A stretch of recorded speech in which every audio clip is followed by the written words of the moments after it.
श्रवण कुमार कौन थे? श्रवण कुमार की संपूर्ण कहानी। श्रवण कुमार कौन थे? श्रवण कुमार का नाम उनकी मातृपितृ भक्ति के कारण जाना जाता है। वह अपने अंधे माता पिता के इकलौती संतान थे। एक बार जब वह अपने माता पिता के लिए जलाशय से जल लेने के लिए गए तब राजा दशरथ के एक बाण के कारण उनकी मृत्यु हो गई थी। जब भी बात माता पिता की सेवा करने की आती है तो श्रवण कुमार का नाम सबसे पहले आता है। श्रवण कुमार की कथा। ये बात त्रेता युग की है, जब भगवान राम के जन्म से थोड़े समय पहले श्रवण कुमार नाम का एक लड़का था। श्रवण कुमार के माता पिता अंधे थे, इसलिए उन्होंने बड़ी ही मुश्किलों और कठिनाइयों से लड़ते हुए श्रवण कुमार को पाला था। इसलिए जब श्रवण कुमार लायक हो गए तब वह अपने माता पिता की सेवा करने लगे। एक बार श्रवण कुमार के माता पिता ने इच्छा जताई कि वे तीर्थ धाम की यात्रा करना चाहते हैं। तब श्रवण बांस की दो बड़ी बड़ी टोकरियां लेकर आए और उन्हें बीच में एक मजबूत लकड़ी से बांध दिया। इस तरह वह एक तराजू की तरह बन गया, जिसमें उन्होंने एक टोकरी में अपनी माता को बिठाया था तो दूसरी टोकरी में अपने पिता को बिठाया और लकड़ी के बीच में अपना कंधा लगाकर उठा लिया और अपने माता पिता को तीर्थ धाम की यात्रा पर लेकर चले गए। जब लोगों ने ये देखा कि एक पुत्र अपने अंधे माता पिता की किस तरह सेवा कर रहा है तो उनका नाम मातृपितृ भक्त श्रवण के रूप में प्रख्यात हुआ। श्रवण हर रोज काम करने के लिए घर से निकल जाते थे। इसके बाद वह जंगल से लकड़ियां काटने के लिए जाते और अपना चूल्हा जलाने के लिए लकड़ियां जंगल से बटोर कर लाते। उसके बाद चूल्हा जलाने के बाद वह अपने माता पिता के लिए खाना बनाते। श्रवण इतनी मेहनत करते देख उनके माता पिता हमेशा ये सोचते थे कि वह कब इस उलझन से मुक्त हो पाएंगे।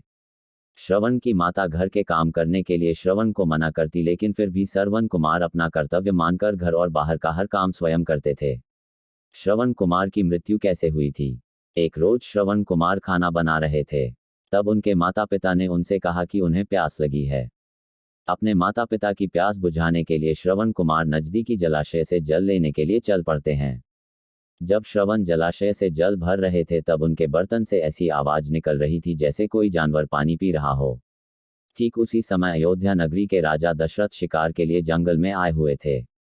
राजा दशरथ के पास शब्दभेदी बाण चलाने की कला थी, जिसमें वह केवल ध्वनि सुनकर अपने बाण को निशाने पर मार सकते थे। श्रवण कुमार पानी भर रहे थे। उनके बर्तन से निकलने वाली ध्वनि जब दशरथ ने सुनी तो उन्होंने सोचा कि वह कोई पशु है जो कि जल पी रहा है। यही सोचकर राजा दशरथ ने उस ध्वनि की तरफ अपना बाण छोड़ दिया। जब वह बाण श्रवण कुमार के शरीर पर लगा तो उन्होंने जोर से चिल्लाया। श्रवण कुमार के चिल्लाने की आवाज सुनकर राजा दशरथ को आभास हुआ कि उन्होंने किसी मनुष्य पर बाण चला दिया है। अपने घोड़े से उतरकर राजा दशरथ तुरंत उस जगह पर पहुंचते हैं जहां पर श्रवण घायल अवस्था में पड़े थे।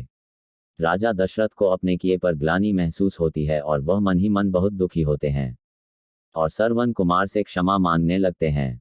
श्रवण कुमार उन्हें धीरज बंधाते हुए कहता है कि महात्मा, आप जो भी हो, मेरा केवल इतना काम कर दीजिए। मेरे माता पिता अंधे हैं तथा वह नजदीकी कुटिया में मेरी प्रतीक्षा कर रहे होंगे।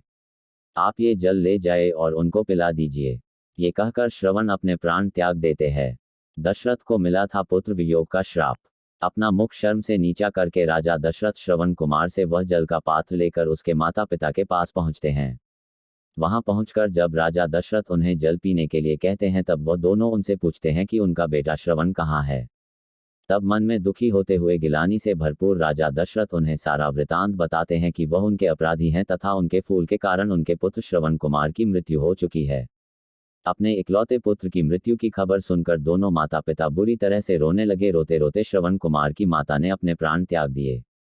तब श्रवण के पिता ने राजा दशरथ से कहा, हे राजन, तुम्हारे एक भूल के कारण मेरे पूरे परिवार का विनाश हो गया। पहले मेरा पुत्र मारा गया और अब मेरी पत्नी ने भी प्राण त्याग दिए, तो अब मैं भी अपने प्राण त्यागने जा रहा हूँ।